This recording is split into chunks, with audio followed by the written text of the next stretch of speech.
আসসালামু আলাইকুম। সম আয়ন প্রভাব জিনিসটাকে সহজ করে যদি আমরা বুঝতে চাই তাহলে খেয়াল রাখতে হবে যে সম মানে কি সেম, আয়ন মানে বুঝতে পারছি যে আয়ন তার মানে একটা সেম বা কমন আয়ন আছে। তো এইটাকে আমরা দুইভাবে এক্সপ্লেন করব, একটা হচ্ছে যে কেমিস্ট্রি দিয়ে আর একটা হচ্ছে বাস্তব জীবনের সাথে মিলিয়ে। তা প্রথমে কেমিস্ট্রি দিয়ে একটু যাই। কিরকম? ধরা যাক যে এখানে একটা কন্টেইনার আছে, এখানে আমি একটা মৃদু তড়িৎ বিশ্লেষ্য দিলাম। কিরকম দিতে পারি? ধরা যাক দিলাম যে silver chloride. Okay fine, silver chloride. এখন এই যে কন্টেইনার, সেখানে যদি আমি এই সিলভার এবং ক্লোরাইডের যে হচ্ছে দ্রাব্যতা গুণফল ক্যালকুলেশন করি, তাহলে সেটা নিশ্চিত করে কেএসপি একটা মান থাকবে এবং সেই মানটা নিশ্চিত করে একটা কি হবে, স্থির মান হবে। স্থির মান, যে কোনো জিনিসের যখন মান স্থির থাকে তখন সেটাকে আমরা বলতে পারি হচ্ছে ধ্রুবক। কি বলতে পারি? ধ্রুবক বলতে পারি। আর ইন্টারেস্টিং পয়েন্ট, এই সিলভারও যে একটা ধাতু আর ক্লোরাইড, তার মানে এটাকে বলা যেতে পারে একটা ধাতব ক্লোরাইড। ঠিক আছে, তাহলে ধাতব ক্লোরাইডের একটা এক্সাম্পল দিলাম যে সিলভার ক্লোরাইড। এইটা সাধারণত মৃদু তড়িৎ বিশ্লেষ্য, মৃদু তড়িৎ বিশ্লেষ্য, তড়িৎ বিশ্লেষ্য। এখন আমরা করলাম কি, সেকেন্ড স্টেপে এখানে হচ্ছে একটা দেখা গেল তীব্র তড়িৎ বিশ্লেষ্য। কি হইতে পারে? যেমন হাইড্রোজেন ক্লোরাইড আমরা যুক্ত করে দিলাম। Okay nice. যে কেউ বলবে যাবে হাইড্রোজেন ক্লোরাইড যদি তীব্র তড়িৎ বিশ্লেষ্য হয়, তাহলে এখানেও আমরা দেখতে পাচ্ছি একটা ক্লোরাইড আয়ন আছে। সিলভার ক্লোরাইডও একটা ক্লোরাইড আয়ন ছিল এবং হাইড্রোজেন ক্লোরাইডও একটা ক্লোরাইড আয়ন। তার মানে ক্লোরাইড আয়ন দুইটা কি হয়ে গেছে? সেম হয়েছে, সম আয়ন হয়েছে। আচ্ছা, সম আয়ন হলে হবেটা কি? খুব ইন্টারেস্টিং একটা ঘটনা ঘটবে। সেটি হচ্ছে অনেকটা এইরকম, ওই যে রাক্ষুসে মাছ আছে না, দেখা যায় ছোট মাছকে খেয়ে ফেলে, ঠিক তেমনি করে এই যেটা তীব্র তড়িৎ বিশ্লেষণ সে হচ্ছে পাওয়ারফুল, তার মানে রাক্ষুসে মাছ।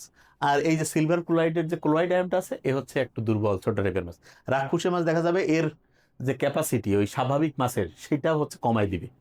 তার মানে হচ্ছে নর্মালি সিলভার ক্লোরাইডের ক্ষেত্রে যেই পরিমাণ দ্রাব্যতা ছিল, দ্রাব্যতা মানে আমরা সহজ করে বলতে পারি দ্রাব্যতা, তার মানে এর যে আয়নায়ন ক্ষমতা ছিল, আয়নায়ন ক্ষমতা ছিল, ঠিক আছে, হ্যাঁ, সেইটা যতটুক ছিল, এখানে যখন আমি HCl এই অ্যাসিডটা যোগ করছি তখন এই ক্লোরাইড এবং সিলভার ক্লোরাইডের ক্লোরাইড এই দুইজনের সমায়ন হওয়ার কারণে এইটার ইন্টারেস্টিং পয়েন্টটা হচ্ছে এরকম যে এর আয়নায়ন ক্ষমতা কমে যাচ্ছে কার? সিলভার ক্লোরাইডের, এবং দ্রাব্যতা কমে যাচ্ছে। আচ্ছা, এখন অনেকের প্রশ্ন হলো ভাই এটা কেন হয়?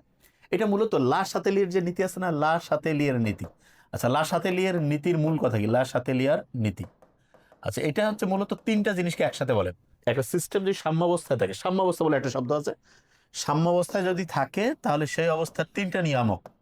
একটা হচ্ছে তাপমাত্রা হতে পারে, তাপমাত্রা, একটা হতে পারে চাপ, আর একটা ঘনমাত্রা। এই তিনটার যে কোনোটা নিয়েই সে আলোচনা করতে পারে। এই তাপমাত্রা, চাপ বা ঘনমাত্রা যদি পরিবর্তন করা হয় তাহলে এটা এমনভাবে হচ্ছে নিয়ামকটা পরিবর্তিত হবে যাতে ফলাফলটা প্রশমিত থাকে। তার মানে সহজ করে যদি বলি, এত ভাষাগত এক্সপ্লেনেশনের দরকার নেই, ভাষাটা এরকম, কোন সিস্টেম সাম্যাবস্থা থাকা গেলে ওই অবস্থায় একটা নিয়ামক তাপমাত্রা, চাপ বা ঘনমাত্রার পরিবর্তন করা হলে সাম্যের অবস্থান এমনভাবে পরিবর্তিত হবে যেমন নিয়ামক পরিবর্তনের ফলাফল প্রশমিত হয়। মানেটা কি? মানেটা হচ্ছে যে ওই সবসময় সে হচ্ছে সাম্যাবস্থা বজায় রাখার জন্য হয় বিক্রিয়ার সামনের দিকে যাবে, নাহলে পিছনের দিকে যাবে। এখন ইন্টারেস্টিং পয়েন্ট, এখানে যদি আমি হাইড্রোজেন ক্লোরাইড যুক্ত করেছি তখন তো এই ক্লোরাইডের ঘনমাত্রা তো বেড়ে গেছে।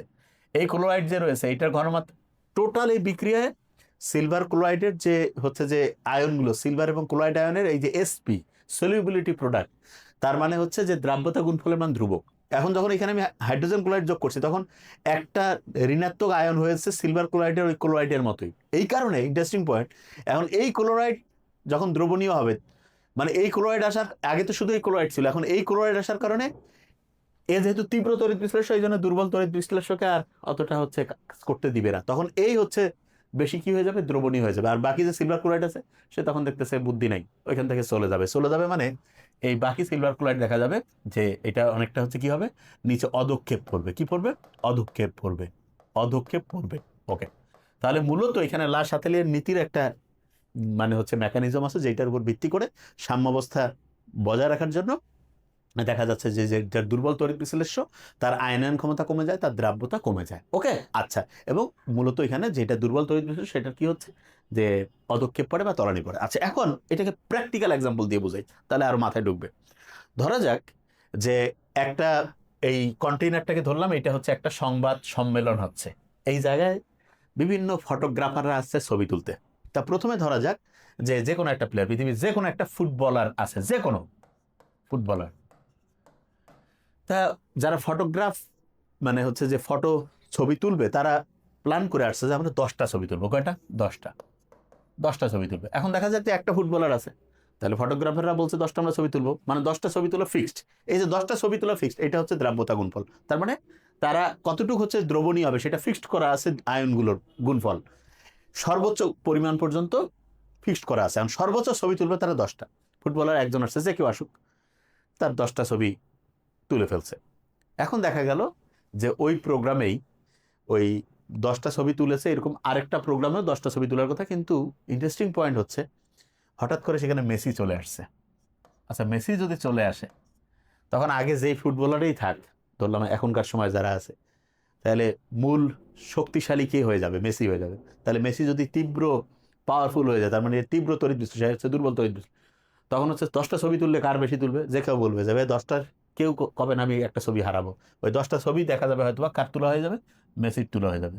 হ্যাঁ, চাইলে দুই একটা অন্যর তুলা হইতে পারে, আর বাকিগুলো কি হবে? আর বাতিল হয়, নিচে অদক্ষেপ হয়ে গেল। তার মানে হচ্ছে একটা দুর্বল তড়িৎ বিশ্লেষণ যদি তীব্র তড়িৎ বিশ্লেষণ আসে, ব্রেনে ঢুকায় ফেলো। দুইটা ফুটবলার সেম, দুইটা ক্লোরাইড আয়ন সেম। এটা ইচ্ছা করলে তুমি ফুটবলারের জায়গায় অন্য দিয়াও এক্সাম্পল দিতে পারো। ধরা যাক যে একজন সেরা ক্রিকেটার আছে, সেখানে ধরা যাক যে সবচেয়ে শ্রেষ্ঠ খেলোয়াড় ধরা যাক সচিন টেন্ডুলকার চলে আসছে, কিংবা ব্রায়ান লারা চলে আসছে। তখন দেখা যাচ্ছে আগের যে দুর্বল প্লেয়ার ছিল ক্রিকেটার, তার ছবি তুলবে না, ওর তুলবে। পলিটিশিয়ান দিয়ে চিন্তা করো যে সবচেয়ে সেরা, ধরো যাক যে একজন আছে আর কি, যে কোনো আদামরা পলিটিশিয়ান। তারপরে ধরো যে নেলসন ম্যান্ডেলা চলে আসছে, তারপরে ধরো যে তোমার মহাত্মা গান্ধী চলে আসছে। তখন এরা তীব্র পলিটিশিয়ান, এরাই লাইমলাইট নিয়ে নেবে, এরা সব ছবি এখানে তুলবে।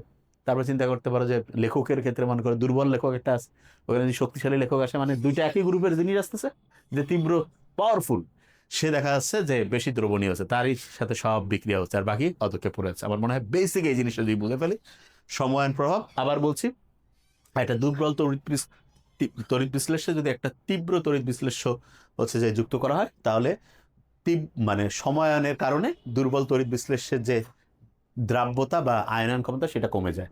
এবং এইটা মোস্ট ইম্পর্টেন্ট যে জিনিসটা আমি বারবার বলবো, এটা মূলত যেটার কারণে হচ্ছে সেটা হচ্ছে যে এই দুইটা জিনিস। একটা হচ্ছে যে একটা দ্রবণের যে হচ্ছে যে দ্রাব্যতা গুণফল, তার মানে সলিউবিলিটি প্রোডাক্ট, যে আয়নগুলো আছে তাদের যে সর্বোচ্চ গুণফলের যে মান, সেটা হচ্ছে ধ্রুবক। তো এই মানটা ধ্রুবক রাখার জন্য যখন শক্তিশালী একটা তড়িৎ বিশ্লেষণ আসে, তখন দুর্বল তড়িৎ বিশ্লেষণ অতটা আর হচ্ছে আয়নায়ন বা হচ্ছে দ্রবণীয় যে ক্ষমতা, দ্রাব্যতাটা, সেটা থাকে না, সেটা কমে যায়। Thank you so much. আসসালামু আলাইকুম।